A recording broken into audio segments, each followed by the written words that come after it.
Welcome, everyone. I want you to listen to me very carefully today, because what I'm about to share is not just another English learning video. This is the exact way I went from freezing in conversations to speaking confidently, without even thinking in my native language first. If you've ever been in a situation where you understood the words, but your brain refused to respond, where you felt trapped between languages, where you had so much to say, but all the sentences died in your mind, then this video is for you. I know what that feels like.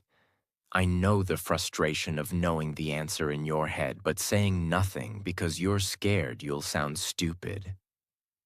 I know the pain of people switching to your language because they think you can't handle English. I know the nights where you replay the conversation in your mind thinking, I should have said this. I should have said that. And I also know something else. You can change it. You can reprogram your brain so that English is not just something you study, but something you think in. When that happens, you don't pause to translate. You don't search for words. You speak naturally without hesitation, like it's your first language. Today, I'm not just going to tell you how to do it. I'm going to take you through my own journey. From the day I hit my breaking point, to the moment I could have real conversations without fear. I'll share the small techniques that changed everything for me. The things no textbook will ever teach you. By the end of this video, you will understand why thinking in English is the only way to fluency. Learn how to train your mind step by step. Know exactly what to do from the moment you wake up until you go to sleep to make English your brain's default language. And most importantly, believe that you can do it, no matter how shy, slow, or nervous you feel now. So, if you've been stuck, if you've been frustrated, if you've been wondering, will I ever speak naturally? Stay with me. Because this is the video that will finally give you the breakthrough you've been waiting for. Chapter 1. The Breaking Point. My name is Daniel Carter. I'm 25 years old, and this is the story of how I finally started thinking and speaking in English. I grew up in a small town in Spain. My English wasn't terrible. I could understand movies with subtitles. I could pass school exams. But speaking, that was my nightmare. The problem wasn't vocabulary. It wasn't grammar. It was my brain. Every time I tried to speak, my thoughts came in Spanish first. Then I had to translate them into English. And while I was translating, the conversation moved on without me. One morning at the cafe where I worked, a British couple came in. They smiled warmly. Good morning. Can we get 2 cappuccinos, please? Easy sentence. I understood every word, but my brain froze. It was like someone pressed the pause button inside my head. Spanish words started fighting with English words. By the time I opened my mouth, my hands were shaking. I mumbled, one moment, and walked away. They weren't rude. They didn't laugh. But they looked uncomfortable. And that was worse than being laughed at. I felt like I had failed them, failed my job, and failed myself. All in 10 seconds. That night, I lay in bed replaying it. The scene kept looping, their voices, my silence. I thought, this will keep happening for the rest of my life if I don't change something now. It wasn't just about cappuccinos. I had bigger dreams. My boss had told me, Daniel, we might open a cafe in London. If your English improves, I could send you there. But I knew, the way I was now, I would never get that chance. That was my breaking point. That night, I promised myself, From tomorrow, I will stop translating. I will train my brain to think in English every single day until it becomes natural. Even if it feels weird, even if people think I'm crazy, even if I make mistakes. It wasn't a casual goal. It was survival. It was my future. And that promise changed my life. Chapter 2. The Big Decision. The next morning, I woke up earlier than usual. I didn't know exactly how to start, but I knew one thing. If I wanted to stop translating, I had to live in English, not just study it. I sat on the edge of my bed, my heart racing like it was the first day of a new job. The promise I made to myself last night wasn't just a thought. It was a contract. If I broke it, I wasn't just losing time. I was losing the future I wanted. The first thing I did that morning was simple but powerful. I looked around my room and named everything I saw in English. Bed, pillow, blanket, window, chair. Then I added more detail. Soft pillow, blue blanket, open window, wooden chair. At first it felt slow. Sometimes I couldn't remember a word, so I had to search for it on my phone. But I didn't feel bad about it, because every time I found a word, it was like adding a new tool to my mental toolbox. When I brushed my teeth, I didn't think, Estoy cepillándome los dientes. I forced myself to think, I'm brushing my teeth. It was awkward at first. My brain kept trying to switch back to Spanish. But every time it did, I pulled it back to English. It was like training a puppy. It runs away, but you gently bring it back. Over and over. That's how you train your brain, too. On the way to work, I looked at everything. Cars, traffic lights, shops, and described them in English in my head. Red car stopping.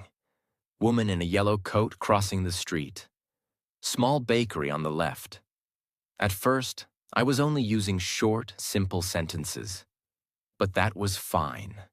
I wasn't trying to be perfect. I was trying to be consistent. At work, I decided to do something uncomfortable. Whenever an English-speaking customer came in, I would force myself to greet them in English first, even if they looked surprised. I didn't wait for the perfect sentence in my head. I just said something simple.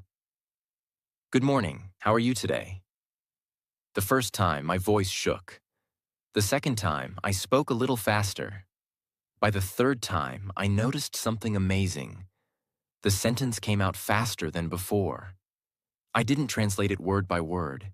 It was just there. That's when I realized. Speed comes from habit, not from studying one phrase for hours. That night, I decided to take this even further. I wrote down a rule for myself. From now on, if I know a word in English, I will use it. Even when talking to myself, no matter how strange it feels. This rule changed everything.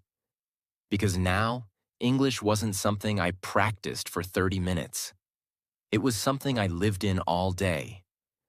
I also created a secret habit that became my favorite exercise. The 1-minute mind race. Here's how it worked. I would set a timer for 1 minute. I would look around me and describe everything in English without stopping. No pausing to think, no worrying about grammar. Just keep going. The goal wasn't perfection. The goal was speed and flow. Because the more you do it, the less your brain has time to translate. One evening, I tested myself. I closed my eyes and imagined making a cappuccino, step by step, but all in English in my head. Pick up the cup, add coffee, steam the milk, pour slowly, make a heart shape. I realized something important. When I imagine actions in English, speaking becomes much easier later. It's like my brain already practiced before I even said the words out loud. After only a few days of doing this, I noticed small changes. Sentences started appearing in my mind without translating. I was remembering words faster. I didn't panic as much when someone spoke English to me. It wasn't a miracle. It was work. But it was working. I wasn't fluent yet, far from it. But for the first time in my life, I could feel myself moving in the right direction. Not just studying English, but becoming someone who lives in English. And that feeling was addictive. Chapter 3. The Silent Days. After a week of living in English as much as I could, I noticed something strange. Some of my best progress wasn't happening when I was talking. It was happening in complete silence. It took me a while to understand why. When you're silent, you have space. No one is rushing you. No one is judging you. Your brain can process, experiment, and replay sentences freely. So I started using silence as my secret training ground.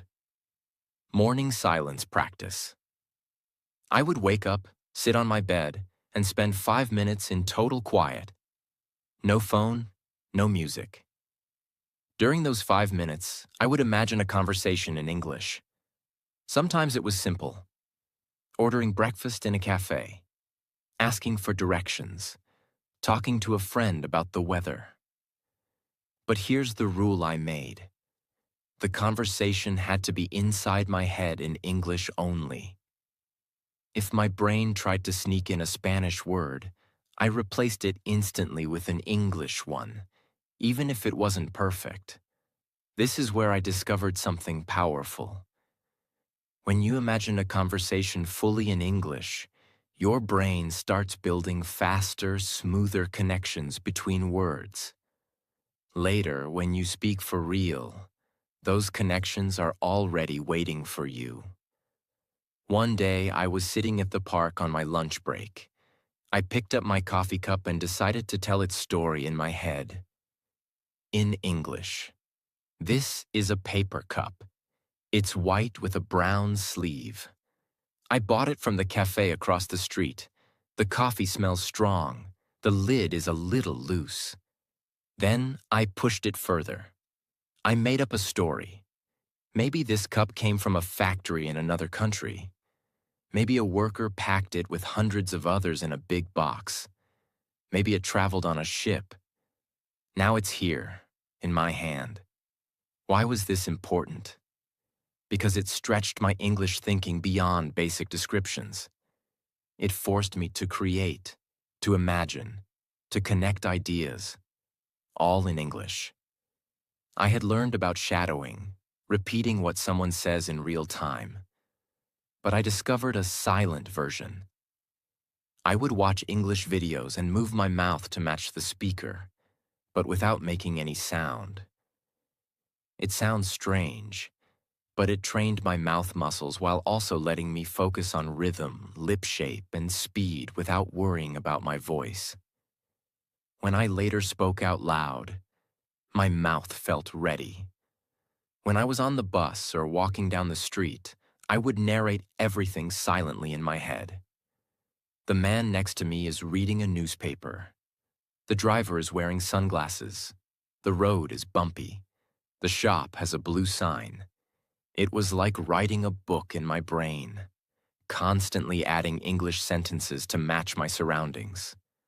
Over time, I didn't even have to force it. The sentences just appeared. Another powerful thing I did in these silent days. Replaying my past conversations in English, but fixing them. Example. If earlier that day I had said to a customer, "You wait one moment," I would silently replay it later as, "Could you please wait a moment?" This way, my brain got used to better sentence structures without the pressure of a live conversation. Within 2 weeks of doing this, I could think in English for several minutes without switching back to Spanish.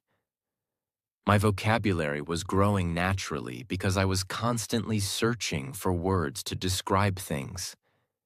I felt calmer when speaking because my brain had already practiced in silence hundreds of times.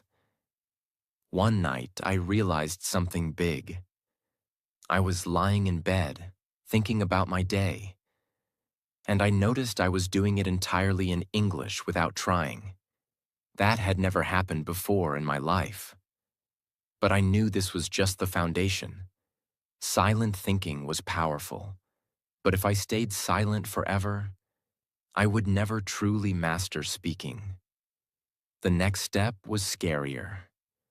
Taking all that silent English in my head and bringing it out into the real world, where mistakes could happen. And that step changed everything again. Chapter 4. The first out-loud attempts. After weeks of silent training, I felt like I had built a secret English world in my head. But I knew, if I kept it there forever, it would stay locked away. The next challenge was to open my mouth and let it out. And this part terrified me. Because silence is safe. Speaking is exposure. The first day I decided to speak more, I didn't aim for long conversations. I just aimed for one clear English sentence in the real world.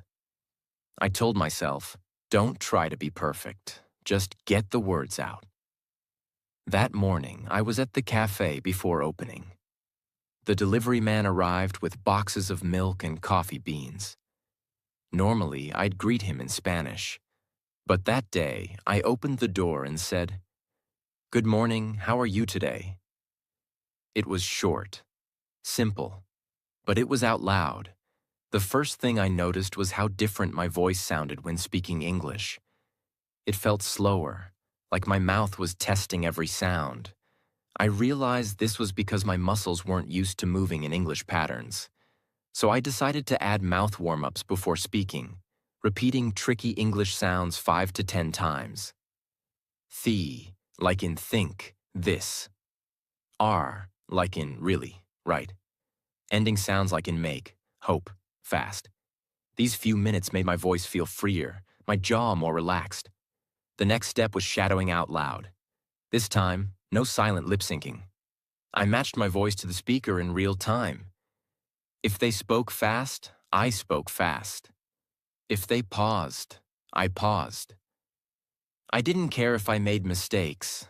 My focus was rhythm and flow. I started with short YouTube clips of interviews.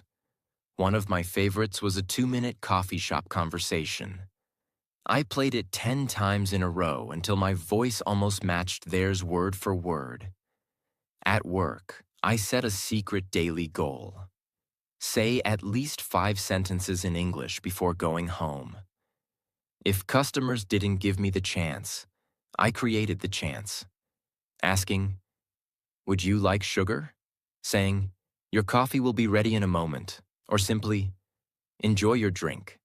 The first few times my voice trembled, but each time I spoke, the fear shrank a little.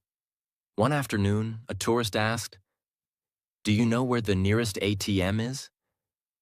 Normally, I'd freeze, but I took a breath and answered, "Yes, it's across the street next to the pharmacy."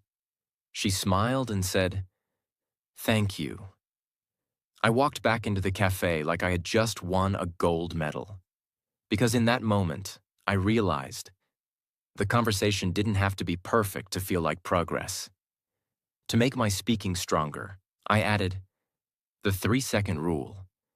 If someone spoke to me in English, I had only 3 seconds to reply. No time for long thinking or translation.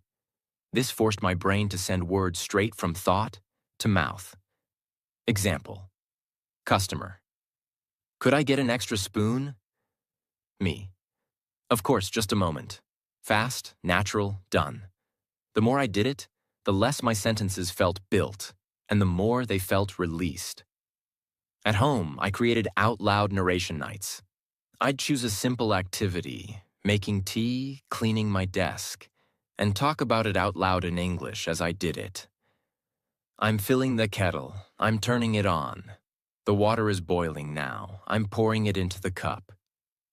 It felt silly at first, but it connected my actions directly with English words in real time, exactly like how children learn their first language. I also recorded myself once a week.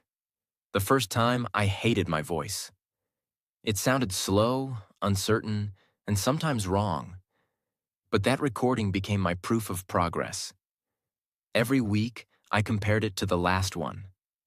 Some mistakes stayed, but my speed and confidence kept growing. These first out-loud attempts weren't dramatic. They weren't perfect. But they were building something important. The bridge between my English thoughts and my English voice. And every time I crossed that bridge, it felt a little stronger, a little faster, a little more like home. Chapter 5. The First Real Conversation. I still remember the day it happened. It wasn't planned. I didn't have notes. And maybe that's why it was so important. Because real conversations don't give you time to prepare. It was a Friday afternoon at the cafe. The sun was shining and the place was busy. Tourists, locals, families. Everyone seemed to be talking at once. I was behind the counter when a man walked in. Tall, with a backpack, holding a city map. He smiled and said, "Hey, I'm looking for a good place to have dinner tonight. Any recommendations?" Normally, this is where my panic would take over. But that day, I decided. No running, no hiding, no switching to Spanish. This was my chance to see if my silent thinking and short-speaking practice had prepared me for the real thing. I smiled back. Yes, there's a restaurant near the main square. They serve really good seafood. He leaned on the counter.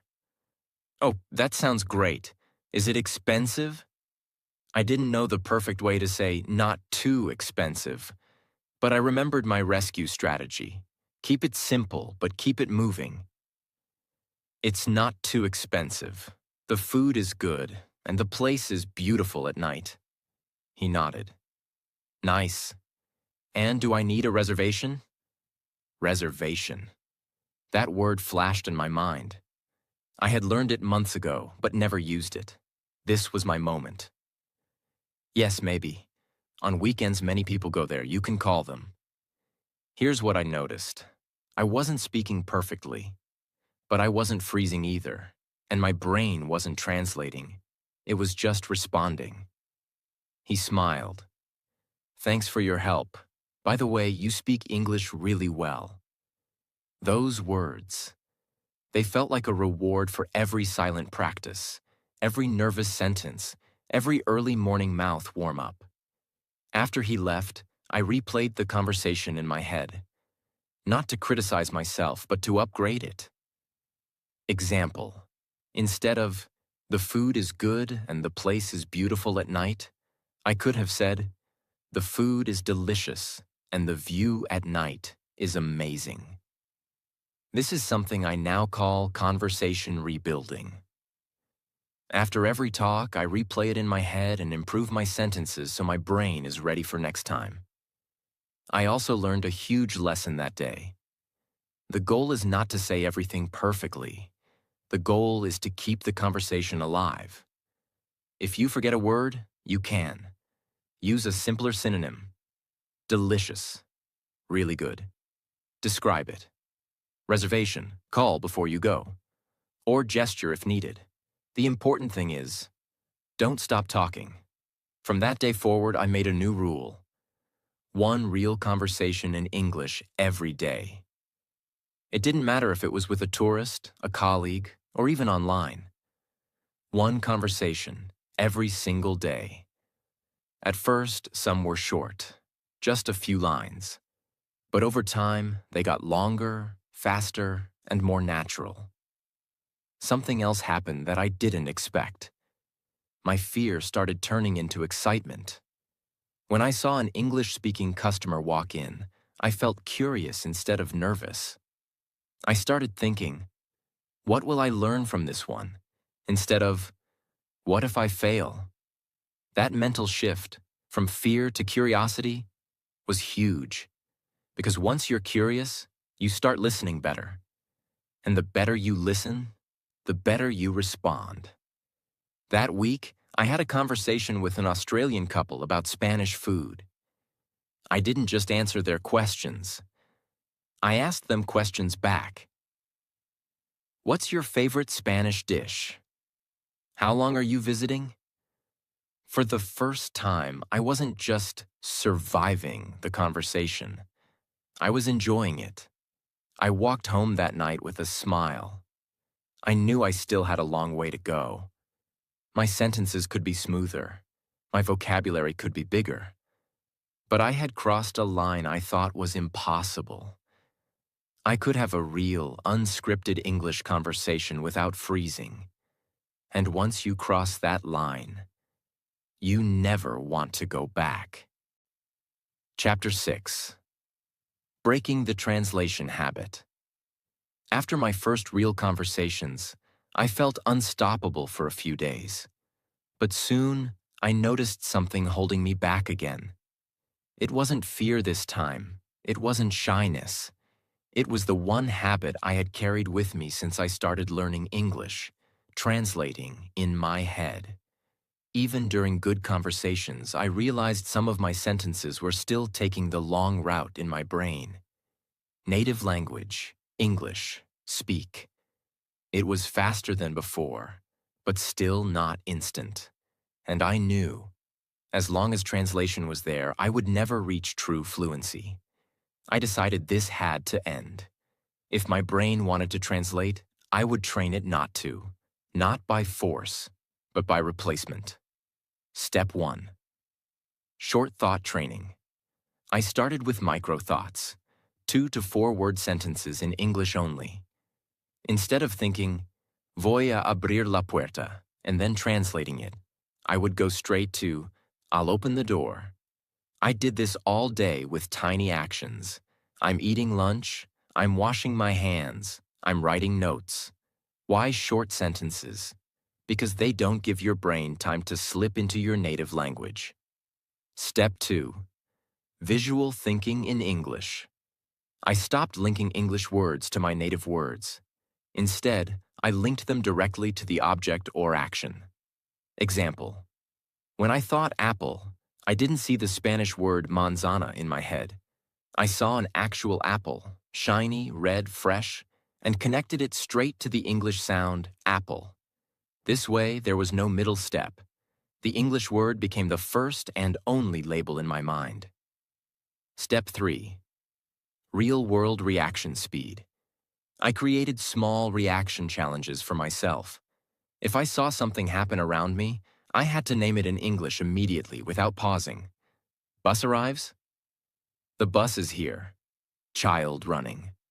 The boy is running. Coffee spills? The coffee spilled. At first, I hesitated, but after weeks of doing this, the speed improved so much that I didn't even realize I was doing it. Step 4. Ban on mental translation. I set a strict personal rule. If I caught myself translating, I stopped mid-sentence and rebuilt it in English. Example. If my brain started with voy a tomar un descanso, I paused and thought directly in English. I'm going to take a break. At first, it slowed me down. But slowly, the direct English thinking became natural. Step 5. Rescue phrases to keep flow. One big reason people translate is because they don't know a word. So instead of stopping and translating, I trained myself to use rescue phrases. It's something that you use it for. Example. I forgot the word whisk, used in cooking, so I said, it's something you use to mix eggs quickly. The listener understood, and I didn't break the English flow. Step 6. Double listening technique. I began listening to English conversations. In movies, podcasts, or real life, and forcing myself to process them in English only. No subtitles in my native language. No mental translation. When a sentence was unclear, I didn't jump to my dictionary immediately. I replayed it in my head, guessed the meaning from context, and kept going. This built my tolerance for not understanding everything, which is essential for real fluency. Step 7. Mind merging. This was my most powerful habit. I merged my daily identity with English completely. If I was writing a shopping list, I wrote it in English. If I was daydreaming, the characters in my head spoke English.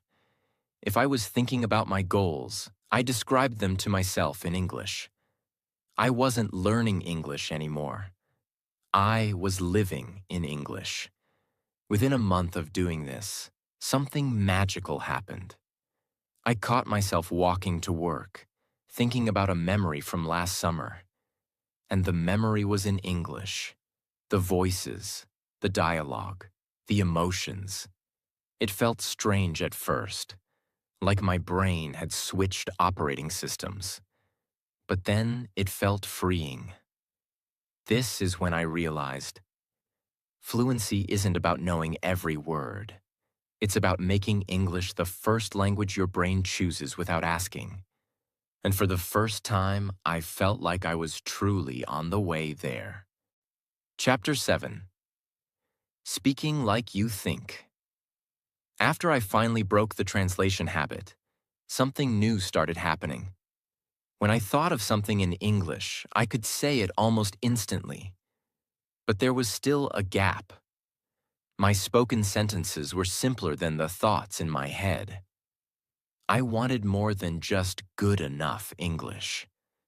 I wanted my spoken words to match the complexity, emotion, and speed of my thoughts. I began noticing this gap during conversations at the cafe. For example, a tourist once asked, "What's the best thing about living here?" In my head, I had a long, detailed answer about the smell of fresh bread in the mornings, the energy of the market, the old streets at night. But what came out of my mouth was, "It's nice. People are friendly." It wasn't wrong, but it didn't match what I really wanted to say. I decided to fix this with a new kind of training, thought-to-speech expansion. The goal was simple. Take the thought in my head and practice saying it in full, colorful English, not just the safe version. Step 1. Slow down to expand. I started by slowing my speaking speed during practice, not in real life, but when I was alone.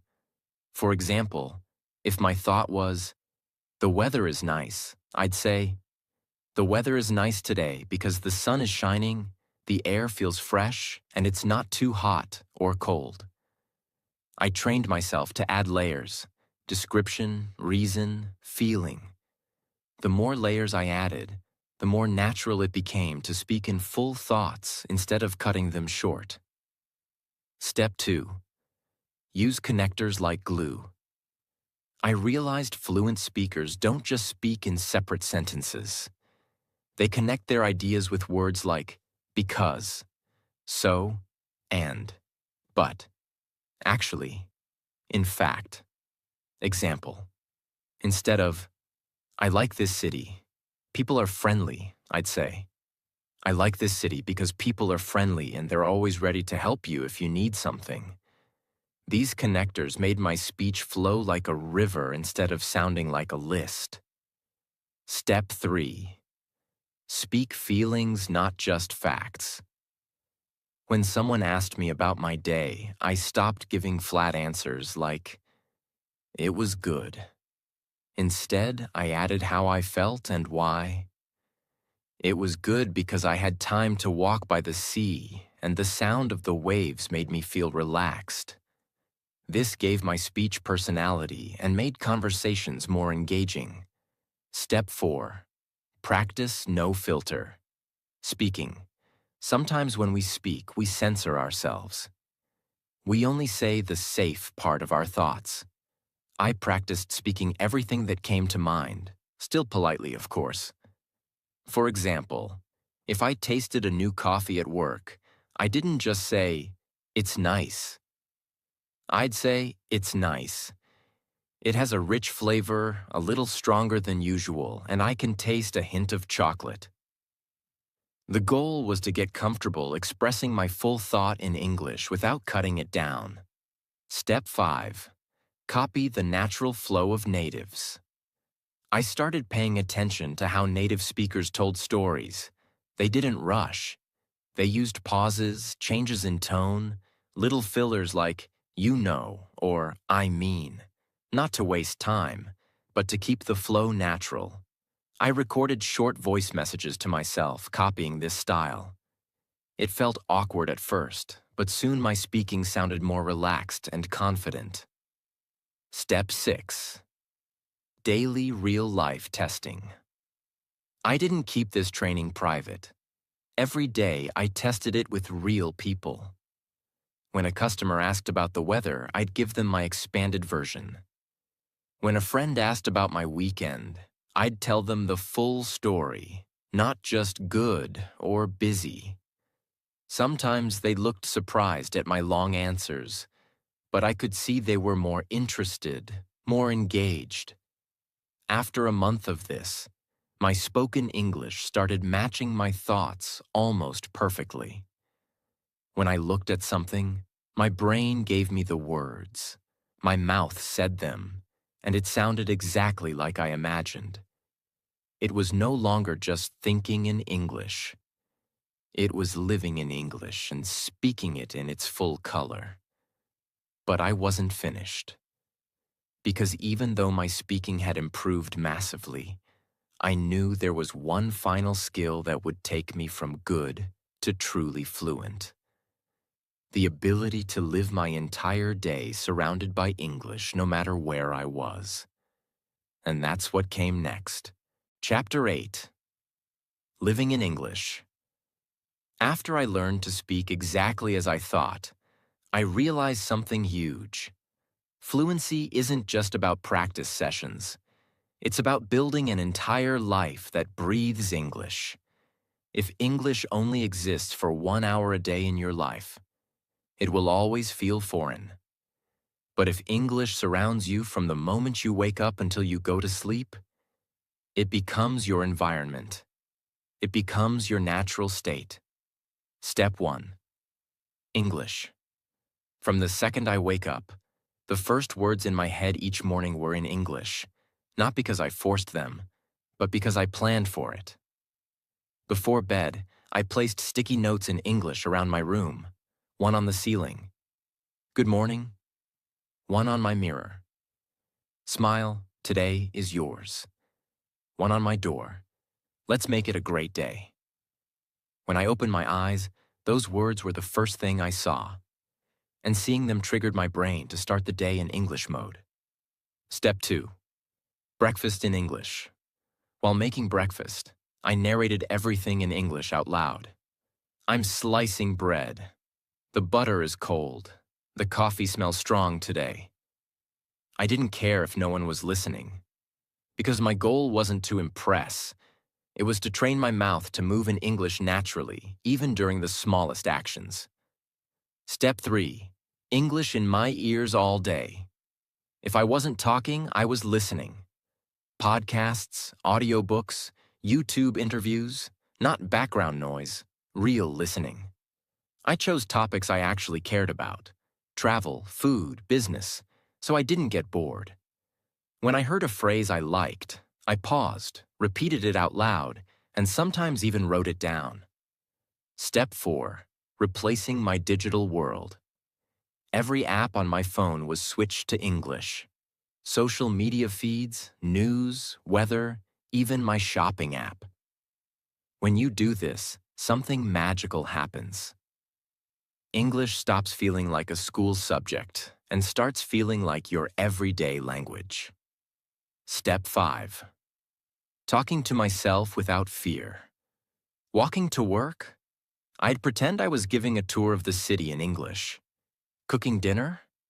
I'd explain the recipe to an invisible friend in English. At first I felt ridiculous, But after weeks of doing this, my speaking became smoother because I was practicing in real life, not just in a quiet room with a textbook. Step 6. Real English interactions every day. I made a rule. Talk to at least one person in English daily. Tourist? Yes. Colleague who's learning English? Yes. Online video call with a stranger? Yes. Some conversations lasted 20 seconds. Some lasted 10 minutes. But the point was, English wasn't an occasional event anymore. It was part of my normal day. Step 7. Using English for real tasks. I started doing my real-life tasks in English. Searching for recipes online. Reading product reviews before buying something. Watching how-to videos for skills I wanted to learn. When you use English to actually get things done, it becomes more than a language. It becomes a tool for life. Step 8. Thinking ahead in English. I trained myself to prepare my English sentences before I needed them. Walking towards a customer? I'd plan my greeting in English. About to meet a friend? I'd think about the first question I'd ask in English. This removed hesitation because my brain was already warmed up before the conversation started. Step 9. Evening reflection in English. At the end of each day, I'd spend 10 minutes talking to myself in English about what happened. I'd go over events, feelings, mistakes, and what I learned. Sometimes I even recorded these reflections so I could listen back and see my progress. Step 10. Falling asleep in English. My final step was to end the day in English too. Before sleeping, I'd listen to a calm English audiobook or imagine a story in English in my head. Some nights, I'd replay a great conversation I had that day, word for word. By doing this, I wasn't just studying English. I was living inside it 24/7. After a few months of this, something incredible happened. I stopped switching between languages. My mind didn't need to warm up anymore. English wasn't a guest in my life. It was part of me. But I still wasn't done. Because now it was time for the stage that would make my English not just fluent, but unshakable, even in the most unexpected high-pressure situations. And that's exactly what came next. Chapter 9. The Pressure Test. Living in English had changed my daily life. It was no longer a study habit. It was my reality. But I knew something. Being fluent in your own comfortable routine is one thing. Speaking fluently under pressure, that's a different game. Why pressure matters. When you're relaxed, you have time to think. When you're under pressure, a job interview, a fast conversation, a public question, your brain can panic. And if you haven't trained for that, your fluency can disappear in seconds. I didn't want sometimes fluent. I wanted unshakable fluency. The kind that stays with you even when your heart is racing. It came unexpectedly. One morning, the cafe was full, and my boss asked me to handle a group of 6 foreign tourists, all speaking English, all ordering at once. They were talking quickly, interrupting each other, laughing, asking for changes. A few months earlier, this would have crushed me. But I took a deep breath and focused on one sentence at a time. Okay, 1 cappuccino with no sugar. Sure, 2 croissants, warm or cold? Yes, we can add extra milk to that. When you're under pressure, the key is to simplify. Don't try to be perfect or use fancy words. Keep the flow alive with short, clear sentences, and your brain will keep up. I started creating pressure drills for myself to prepare for situations like this. I'd set a timer for 1 minute and try to answer rapid-fire questions out loud without pausing. Questions like, what did you do yesterday? Describe your favorite food. Tell me how to make tea. The rule was, no silence longer than 2 seconds. I'd pick a random object, a shoe, a pen, a lamp, and speak about it in English for 1 full minute. It forced my brain to create sentences even when I wasn't ready. I'd practice speaking while the TV was on or with background cafe sounds playing. It taught me to focus on my own voice and block out distractions. A month later, my boss introduced me to a friend who owned a small hotel. She needed someone who could greet guests in English. She spoke to me directly, in English, asking about my work experience. My heart was pounding, but my mind didn't freeze. I spoke slowly, smiled, and used everything I had learned. Clear sentences, connectors, and feeling in my answers. When I walked out, she told my boss, "He's confident. I like the way he explains things." Another day, I was walking home when a lost traveler stopped me. He asked for directions to the train station, but in a heavy accent I wasn't used to. Months ago, I would have panicked. Now I listened carefully, caught the key words, and replied with a full answer. Not just go straight, but go straight for 5 minutes, then turn left after the bank. You'll see a big blue sign for the station. He understood perfectly, and I walked away realizing I wasn't just surviving under pressure. I was helping people. After enough pressure situations, something strange happened. Instead of dreading them, I started looking forward to them. I wanted more fast conversations, more unexpected questions, more situations where my brain had to work at full speed. Because every time I passed a pressure test, my English muscles grew stronger. By this point, I wasn't just learning English. I was proving to myself day after day that my English could survive in any situation. Chapter 10. The Fluent Life. It was a warm summer evening. I was standing in the lobby of a hotel in Madrid, wearing a suit instead of my cafe uniform. Months ago, I could barely take a coffee order in English without freezing. Now, I was about to speak to a room full of international guests. This wasn't a casual chat. This was the moment I had been unknowingly training for since that morning with the British couple. The day I hit my breaking point. The hotel manager approached me. "Daniel, we have some guests from Canada, the US, and the UK. They're interested in learning more about the city. Could you welcome them and give them some recommendations?" My heart raced, but not from fear. It was from excitement. I was about to speak English, freely, naturally, in front of a group. And I didn't need notes, translations, or rehearsals. They gathered in front of me, smiling, curious. I took a breath and started. "Good evening, everyone. Welcome to Madrid. I'm Daniel, and I'm so happy to see you here. Tonight, I want to share a little bit about this beautiful city. Not just the famous spots, but the hidden corners I think you'll love." I didn't just list tourist attractions.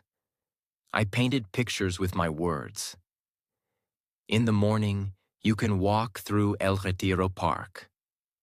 The air is fresh, the trees are alive with birds, and if you go near the lake, you'll see the sunlight dance on the water. In the afternoon, explore the local markets. Try the olives. They're salty, rich, and taste like the Spanish sun itself. And in the evening, sit at a small tapas bar, order patatas bravas, and let the city's energy surround you. They listened. They nodded. Some even closed their eyes as if they were already there. And here's what hit me. I wasn't thinking about English. I was thinking about my message. English wasn't a wall between me and them anymore. It was a bridge. After my talk, one guest came up to me. "You speak so naturally. Were you born in an English-speaking country?" I laughed. "No. I just decided one day that I would stop translating and start living in English." That sentence stayed with me. Start living in English. Because that was the real secret. It wasn't about memorizing every word. It wasn't about being perfect. It was about making English a constant part of my world. My thoughts, my actions, my feelings, my life. That night, I walked home under the warm streetlights, thinking about the journey. The silence where it all began. The first shaky greetings. The real conversations that pushed me forward. The pressure moments that made me stronger. Each step was a brick in the bridge that led me here. And here's what I know now. Anyone can build that bridge. It doesn't matter how old you are, how many times you've failed, or how scared you feel right now. Fluency is not a gift. It's a habit. And once you start living in English, you can't go back. If you're watching this, maybe you're still in the silent days. Maybe you're stuck translating in your head. Maybe you've tried and failed before. I want you to know this. I was you. I stood where you stand. I felt the same frustration, the same fear, the same question. Will I ever be fluent? And the answer is yes. Not in theory, not in dreams, but in reality. Because the day you decide to live in English, to make it the air you breathe, the words you think, the voice in your mind, is the day fluency stops being someday and starts being inevitable. So build your bridge, brick by brick, sentence by sentence, mistake by mistake. And one day, you'll stand where I'm standing now. Not just speaking English, but living it. And when that day comes, you won't just feel fluent, you'll feel free. If my story lit even a small fire inside you, if it made you believe that yes, you can be fluent, then don't let that fire die here. Hit subscribe right now. Because this channel isn't just about learning English, it's about transforming your life through it. Every video is another brick in the bridge you're building. And if you stay with me, I promise, one day you'll look back and realize that the English you once dreamed of is now the English you live in. Subscribe now. Let's walk this journey together step by step until fluency is no longer your goal. It's your reality.